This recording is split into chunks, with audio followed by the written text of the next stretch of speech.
2028 yılında hükümet dünyadaki enerji kaynaklarının 5 yıl içinde tamamen tükeneceğini duyurdu. Bu sorunu çözmek için yörüngedeki Cloverfield istasyonunda Shepard parçacık hızlandırıcısını test etmeye karar verirler. Eğer her şey yolunda giderse hızlandırıcı dünyaya sonsuz enerji sağlayacaktır. Mühendis Eva eşi Michael'ı yalnız bırakmak istemez. Çünkü çocuklarını daha yeni kaybetmişlerdir. Fakat eşi Eva'yı bu projeye gitmesi için ikna etmiştir. Amerikalı Jason, Alman fizikçi Ernst, Brezilyalı doktor Monk, İrlandalı mühendis Gordon, Rus mühendis Sasha ve Çinli mühendis Ling ile birlikte Eva da ekibe dahil olur. Ekip mükemmel çalışır. Fakat Shepard'ı aktifleştirmekte başarısız olurlar ve 2 yıl boyunca tekrar denerler. Dünyadan gelen petrol savaşları ve Shepard projesiyle ilgili yayılan komplo teorileri haberlerinden dolayı da ekibin morali bozulmaktadır. Komplo teorisyenlerine göre bu proje farklı dünyalara portal açarak kendi dünyalarına yaratıkları getireceği yönündedir. Ekip 47. deneme için cesaretlerini toplamıştır. Birçok hesaplamadan sonra sonunda başarmaya çok yaklaşırlar. Fakat aşırı yükten dolayı patlama gerçekleşir, tüm istasyon sallanır ve yangın başlar. Güç kaynaklarını tamir etmeye çalışırlar. Fakat tüm sistem karışmıştır. Yedek güç devreye girerek tekrar elektrikleri çalıştırırlar. Fakat ana güç kaynağı yanmıştır. Eva dünya ile iletişim kurmaya çalışır fakat kimseye ulaşamaz. Mühendisler iletişim kaynaklarını kontrol ederken şok edici bir şey fark ederler. Dünya hiçbir yerde gözükmemektedir. Patlama ile Cloverfield istasyonu uzayda başka bir yere fırlamıştır diye düşünürler. Eva ve Sasha jiroskoptan nerede olduklarına bakmak isterler fakat jiroskop kaybolmuştur. Sasha bir yandan da yüzüne dokunup durmaktadır. Çünkü cildinde bir şeyler onu rahatsız eder. Ayrıca duvarların birinden garip sesler duyarlar. Panelin arkasına geçtiklerinde orada Mina adında bir kadını kablolara karışmış halde bulurlar. Kimse bu kadını tanımamaktadır. Fakat kadın Eva'dan bahseder. Kadını oradan kurtarırlar ve tedaviye alırlar. Dünyada ise Michael bir gece aniden uyanır. Dışarı baktığında patlamalar vardır. Telefonuna bakar ve Avrupa'nın istilasının Amerika'ya kadar geldiği mesajlarını okur. Michael çalıştığı hastaneyi arar ve yardıma ihtiyaçları olup olmadığını sorar. İstasyona döndüğümüzde Jason herkese işinin başının dönmesini söyler. Ernst, Jason'ın emirlerinden bıktığı için Ling'e 10 dakika içinde X masasında buluşmasını söyler. Sasha bu konuşmaya kulak misafir olmuştur. Sasha aynada cildine bakar ve içinde bir şeylerin hareket ettiğini görür. Aniden sol gözü kendi kendine hareket etmeye başlar ve Sasha kendi kendine konuşmaya başlar. 3D yazıcıdan silah yapar. Ernst ve Ling'i tehdit eder. Bu arada konuşurken öksürmeye başlar ve bir anda kusar. Yere düşer. Ling silahı hemen uzaklaştırır. Sasha kurtçuk kusarak ölür. Bu arada Mina uyanır ve Eva'ya 2 yıldır bu istasyonda çalıştığını söyler. Ling hariç herkesi tanıdığını söyler. Eva, Ling'in Shepard'ın mühendisi olduğunu anlatır. Mina ise Eva'ya Shepard'ın mühendisinin kendisi olduğunu, onun da dünyada olması gerektiğini söyler. Mina Eva'ya sarılır ve kulağına Ernst'e güvenmemesi gerektiğini, gemiye sabotaj yapacağını fısıldar. Jason bu konuyu duyar. Sistemi kontrol eder ve Ernst'ün casus olduğunu kanıtlayacak mailler görür. Bunun üzerine Jason Ernst'ü yakalar ve bir odaya kilitler. Michael ise hastaneye giderken aniden arabasını durdurur ve yıkılmış bir evden dev bir gölgenin uzaklaştığını görür. Molly isimli bir çocuk ise yardım istemektedir. Onu alır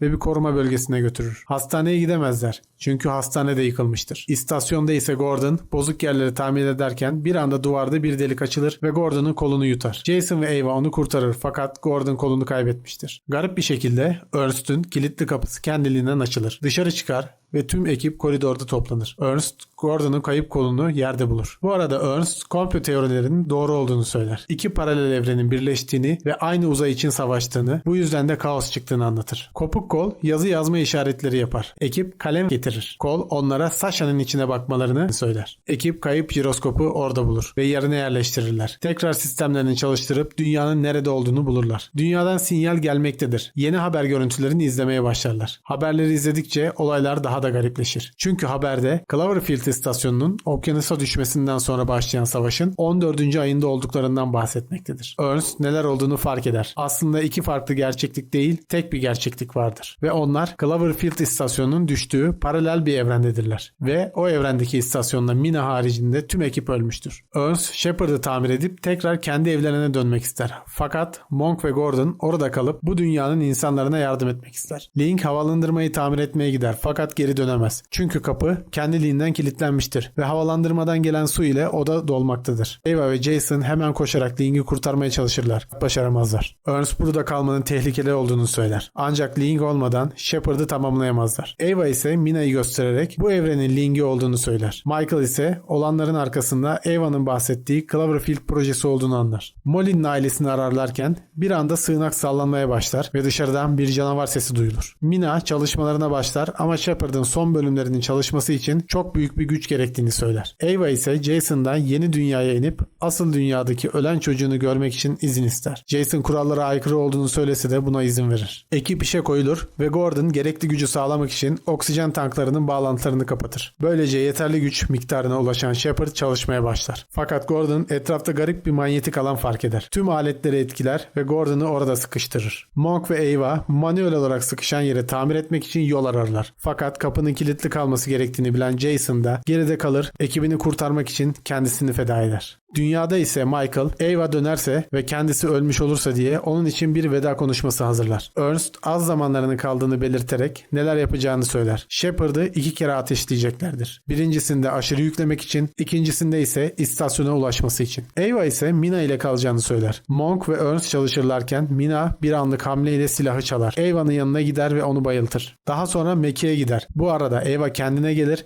ve Mina'nın ne yapmaya çalıştığını anlar. Mina, Shepard'ın anahtarını almak için Monk'u vurur. Çünkü Shepard'ın o dünyada kalmasını istemektedir. Ava Mina'nın peşinden gider. Mina Monk'u öldürmüştür. Ayrıca Ernst'ü de vurur. Fakat ona ihtiyacı olduğu için öldürmemiştir. Ava onları bulur, Mina'yı durdurmak ister. Mina, Ava'ya hem Shepard'a hem de çocuklarına aynı anda sahip olamayacağını hatırlatır. İki kadın tartışırlarken Ernst yerden bir alet alır ve Mina'yı vurur. Ava'ya kaçma fırsatı yaratır. Bu sırada çıkan kavgada silah ateş alır ve Ernst yine vurulur. Mina, Ava'yı kovalamaya başlar. Onu çocukları ile manipüle etmeye çalışır. Fakat bir anda Ava Mina'nın üstüne atlayarak ne bulduysa onunla vurmaya başlar. Silah ateşlenir ve cam kırılır. Mina uzay boşluğuna uçar. Ava ise zorlanarak odadan çıkar ve güvenli bir şekilde kapıyı kapatır. Gemide sadece Ernst ve Ava kalmıştır. Yeni dünyaya inemeyeceğini anlayan Ava, yeni dünyadaki kendisine çıkacak olan yangınla ilgili mesaj gönderir. Daha sonra gemiyi aşırı yükle doldurarak kendilerini boyutlar arasında ışınlarlar. Tekrar kendi dünyalarını görebilmektedirler ve kendi evlerine dönmüşlerdir. Gezegene dönmek için izin isterler ve Mackie'ye atlayarak dünyaya yola çıkarlar. Michael üstten eşinin hayatta olduğunun ve yakında geleceğinin mesajını alır. Bunu öğrenen Michael çok korkar ve yüksek rütbelilerden Ava'ya oraya gelmemesi gerektiğinin mesajını iletmelerini ister. Bu sırada Mekik dünyaya yaklaşırken bulutların arasından dev bir canavar kükreyerek ortaya çıkar.